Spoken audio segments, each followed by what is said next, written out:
Good afternoon from the University of Nevada in Las Vegas. I'm Mark Meredith, along with the Alex Schuman behind the camera. Alex, those that will know you're here, that's the wave that he's given. We are here ahead of the third and final presidential debate tonight, happening at 9 p.m. Eastern, 6 p.m. Where we are here in Las Vegas. We're right outside of the Media Filing Center. That's this building right over here, Al. And I don't want to show you my face too close, but if you see right there, you're looking at, that's where the journalists from all over the world were going to be watching the debate.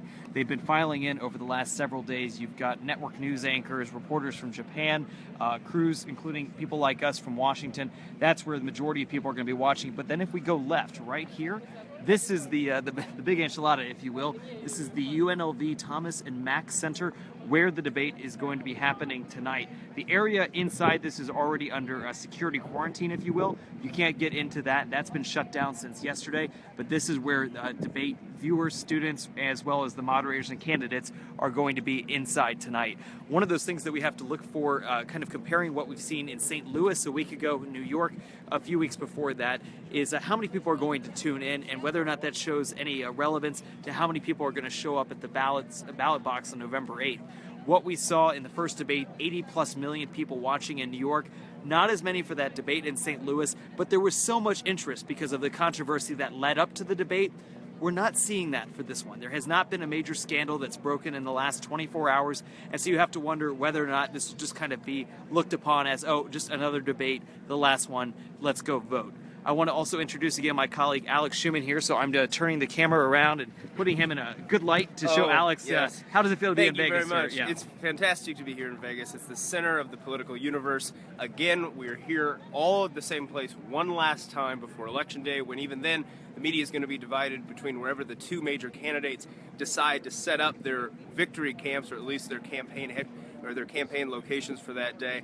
And as Mark mentioned, this one does not have the same tension that you felt on the ground at the last debate, simply because there hasn't been any of that big new information drop like a tape involving Trump or perhaps more WikiLeaks emails about Hillary Clinton. It's stayed calm, and this is mostly about let's see how it finishes, and they're going to try to get these candidates to talk a little bit more about the issues instead of the personal back and forth, because the topics tonight are going to be the Supreme Court, the economy, and then also, what else is on that list, Mark? It's going to be character, the judgment to serve, foreign policy, as we've talked about. But I think you brought up a really good point, Alex, and this is something that is getting a lot of traction, the Supreme Court.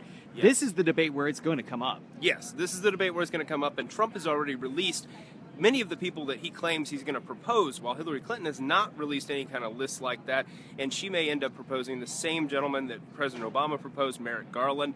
He's a district court judge out in D.C. However, as we were going back to the debate here, this is definitely very busy, and there is a lot of security. We're going to walk over here. Right, and as we do that, now that we have a couple hundred people watching, we should reintroduce ourselves. That's right. I'm Alex Schuman, and I'm here with Mark Meredith, and we are here in Las Vegas, Nevada, the site of the presidential debate tonight, the final one. And over here is where the Media Filing Center is located. There's about 2,500 members of the media that are going to be inside both the filing center and the overflow center, according to the debate commission. And then the actual debate happens, just for those who missed us earlier, inside this building. It's an impressive building. Thomas and Mack Center. It's already closed down just because of security sweeps and things like that. We can't take you inside, and it is impressive. It's very big. It's a much larger space than any of the other two debates. And one piece of good news is, unlike some of those other debates, the college students are going to be able to get in that are volunteering here to help out this debate, because this is a massive undertaking for any university. It's really expensive,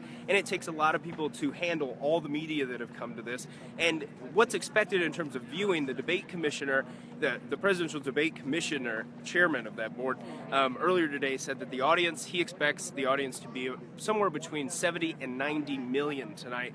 Unsure if it's going to hit the big number of 81, 83 billion that first presidential debate hit, but the security here is also much different, just like how the space is different. Mark's going to kind of weave you through. Yeah, and he's not kidding when we say weave, because the way that they have this set up is certainly what you'd expect to see for almost a rock concert or something like that, where there are different barriers, the crowd's not allowed to go in. But what you're looking at right here is pretty impressive in itself. These three major risers, this is where international media, whether it be CBS News, I see over here, the BBC, you name it, this is where they're doing what we call their live shot location from, and they all have this one backdrop. So when you see it on TV later tonight, this is the backdrop that you see. No, it's not just Alex Schuman. It's not just as me handsome as he standing is here. for you. This is they're going to all be looking right here onto the UNLV Thomas and Mack Center, and it's that same backdrop. So that's what the media is facing, and you can see what it's like from their perspective. But as we've been showing people, this is what it's like there. And also, Mark, from this spot, you can also see exactly how much security there is in this area. The entire parking lot is, of course, closed off. This is a little bit different from the other debates in that this is a large arena in a central area that has a lot of just open space around it, even though we're almost in the middle of downtown Las Vegas. You can see the skyline from over here, right over there. As we zoom in, you can see the top of the Eiffel Tower of the Paris Hotel, Planet Hollywood, the Cosmopolitan, the Wynn over there in the distance, where you'll find Alex Schuman most nights there. The right there is out there in the distance. Now, we just saw it for the first time. It's an impressive city. I've never been there. It's a very impressive city, and also in the area, kind of blocking your view of downtown, were a bunch of shipping containers, and they've stacked those up on top of each other to prevent anybody from being able to walk in or drive into this area. And you can tell it's getting busier and busier as we approach the debate time. Definitely, a lot of people are wondering, what are the candidates going to do tonight? The polls show Hillary Clinton leading very well ahead of Donald Trump in some of those swing states. So this is kind of going to be his last chance to make a real case in front of a very large audience, and also her final case. But at the same time, it seems like there's a lot more on the line here for Donald Trump. Mark, what do you think? Well, I was going to say, one of the things that you also have to think about was where we are specifically in Nevada. It's a swing state within itself. You have a state here that cares a lot about the issues regarding immigration because it does have such a large Hispanic population. There are going to be many people that are undecided voters watching from this stage that'll be inside this arena as well. They are really going to have a chance to reach these voters that will begin voting, I believe, on Saturday is what we've learned. And I looked at a recent poll here from the Silver State. Danielle, I know you'd like the Silver State, is that it is going to be right now Clinton leading Trump by about 6 points. Her 46 to his 40% support among likely voters. That was a CBS News YouGov poll that came out a few more days ago. But what we also have to be curious about, though, is how much of this early voting has already happened and whether or not these debates are now just going to be white noise. This is 20 days, Alex, am I right? 20 yes, days? 20 days till Election Day.